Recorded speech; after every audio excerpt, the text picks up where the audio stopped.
तो finally IPL 2026 अपने final नतीजे पर पहुंच गया है। आरसीबी और जीटी के बीच फाइनल मुकाबला खेला जाना है।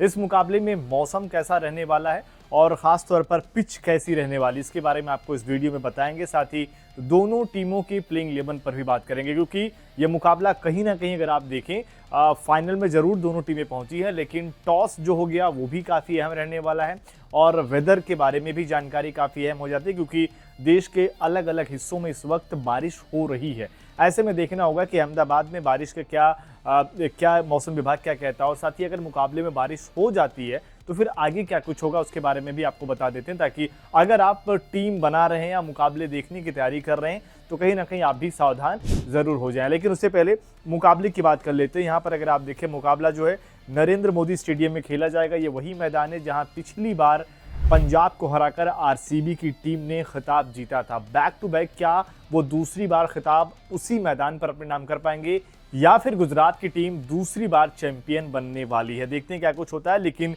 दोनों टीमों के हेड टू हेड अगर हम रिकॉर्ड की बात करें तो अब तक गुजरात और आरसीबी के बीच में 9 मुकाबले खेले गए हैं, जिसमें 5 बार आरसीबी की टीम ने बाजी मारी है और वहीं 4 बार मुकाबला गुजरात की टीम ने जीता है। और साथ ही अगर हम इस विकेट की बात करें, जो यहाँ पर एवरेज फर्स्ट इनिंग टोटल रहा है वो 193 रनों का रहा है। वहीं एवरेज अगर हम रन रेट की बात करें तो लगभग यहाँ पर 9 के ऊपर से रन रेट से यहाँ पर रन बनते हैं। बैटिंग फर्स्ट टीम का जो विनिंग परसेंटेज है वो 62% चांसेस हैं कि जो पहले बैटिंग करता है मुकाबला जीतता है। लेकिन चेजिंग टीम भी अगर आप देखेंगे तो 38 बार ऐसा की है कि वो भी मुकाबले जीती है। और खासतौर पर इस सीजन की अगर हम बात करें, जहाँ कई बार ऐसे मौका है जहाँ पर टोटल डिफेंड हुआ है और चेज भी हुआ है। तो ऐसे में थोड़ा सा अगर आप देखेंगे तो ये रिकॉर्ड बदले हैं और इसी लिहाज से फाइनल मुकाबले में भी टॉस काफ़ी अहम हो जाता है।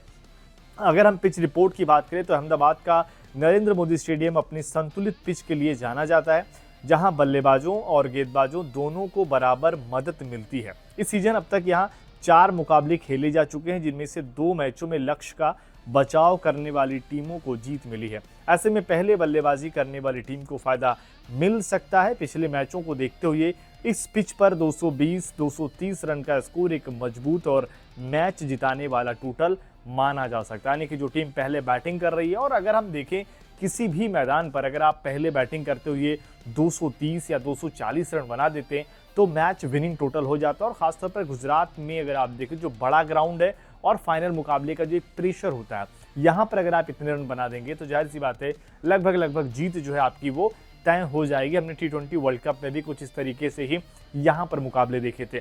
अब आ जाते हैं वेदर, जो सबसे इंपॉर्टेंट चीज़ है। मौसम विभाग ने अहमदाबाद समेत गुजरात के कई इलाकों में गरज बिजली और बारिश का अलर्ट जारी किया है। मौसम विभाग के अनुसार तेज हवा, बिजली, बारिश की संभावना बनी है। हवा की रफ्तार 50 से 60 किलोमीटर रहेगी।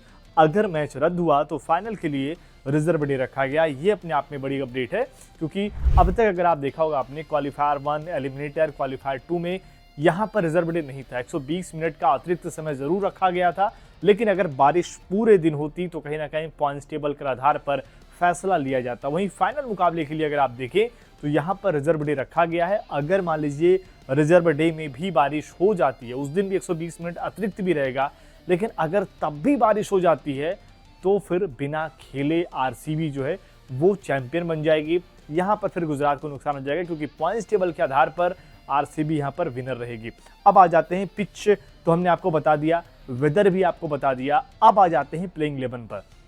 आरसीबी के संभावित प्लेइंग 11 की बात करें तो वेंकटेश अय्यर, विराट कोहली, देवदत्त पड्डीकल, रजत पाटीदार, वहीं Jitesh Sharma, Tim David, Krunal Pandya, Bhuvneshwar Kumar, Jacob Duffy, Josh Hazlewood, Rasikh Dar Salam, ये वो खिलाड़ी हैं जो प्लेइंग 11 का हिस्सा रहेंगे। लेकिन इसमें एक अगर जो बदलाव दिखता है कि अगर मान लीजिए फिल सॉल्ट जो हैं वो फिट हैं तो आपको वो प्लेइंग 11 में दिखने वाले हैं। और साथ ही क्योंकि यहाँ पर अगर आप देखें फिल सॉल्ट हो गए, डफी, हेजलवुड 3 यहाँ पर फॉरनर खिलाड़ी, टिम डेविड यहाँ पर 4 हो गए, तो ये लाइनअप रहेगा। या फिर ऐसा भी हो सकता है कि अगर मान लीजिए फिल सॉल्ट फिट नहीं है तो वेंकटेश अय्यर के साथ टीम जाएगी यहाँ पर, और वहाँ पर आप देखेंगे तो Jacob Duffy, Hazlewood, Tim David 3 foreigner होगा। और पहले अगर बैटिंग आती है और अगर मान लीजिए रोमारियो सेफर्ड की ज़रूरत नहीं पड़ी तो रिचर्ड ग्लेशन की तरफ भी टीम जा सकती है, क्योंकि मैदान बड़ा है और यहाँ पर तेज़ गेंदबाजों को मदद मिलती है। ऐसे में ग्लेशन जो है वो टीम के लिए बेहतर साबित हो सकते हैं।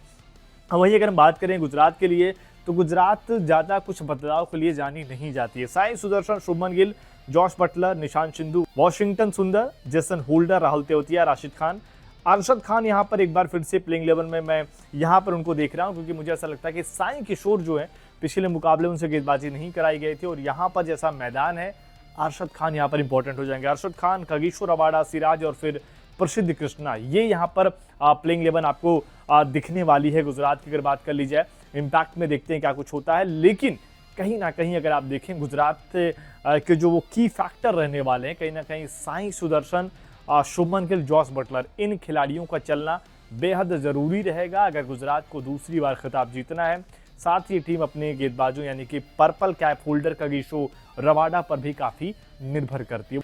वहीं अगर हम दूसरी तरफ बात करें आरसीबी की, तो उनके पास भी जिस तरीके से गेंदबाजी है, चाहे भुवनेश्वर कुमार की बात करें या हेजलवुड की बात करें, वो भी काफ़ी हद तक इन्हीं दोनों पर निर्भर करते हैं। ऐसे में जैकब डफी का भी रोल काफ़ी इंपॉर्टेंट हो जाएगा। कुणाल पांड्या ने अब तक बड़ी ही ज़बरदस्त गेंदबाजी करी है, तो इसीलिए सवाल बनता है क्या वो रिचर्ड ग्लीसन की तरफ जाएंगे या फिर यहाँ पर सुयश शर्मा के लिए जाएंगे, जो बड़े ग्राउंड पर अपने स्पिन से कहीं ना कहीं कई बार गेम का रुख बदलते हैं, और ख़ासतौर पर शुभमन गिल को आउट भी कर चुके हैं और उनका जो सेलिब्रेशन है वो काफ़ी वायरल होता भी है। तो ऐसे में कहीं ना कहीं ये मैच मज़ेदार होने के पूरे चांसेस है, क्योंकि एक तरफ किंग कोहली है और दूसरी तरफ शुभमन गिल है, जिनको ये भी साबित करना है कि भाई T20 टीम से उनको ड्रॉप किया गया है और वापस वो अपनी टीम को लीड करते हुए फाइनल में लेकर गए। अगर यहाँ पर वो टीम को जीत दिलवा देते हैं तो ना सिर्फ ये दूसरी ट्रॉफी होगी, ना ये सिर्फ शुभमन गिल की अपने खुद में जीत होगी, बल्कि ये कहीं ना कहीं सिलेक्टर्स और गौतम गंभीर को भी एक करारा जवाब होगा कि आप दुनिया भर के खिलाड़ियों की बात ज़रूर कर रहे हैं T20 के लिए, चाहे वो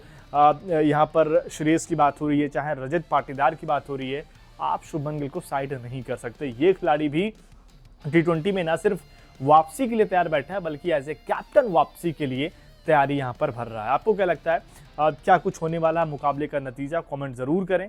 साथ ही अगर आप स्पोर्ट्स नाउ पर नए हैं तो चैनल को सब्सक्राइब भी कर लें।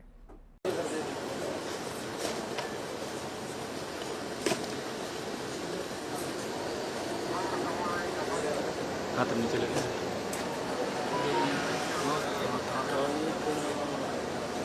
हाथ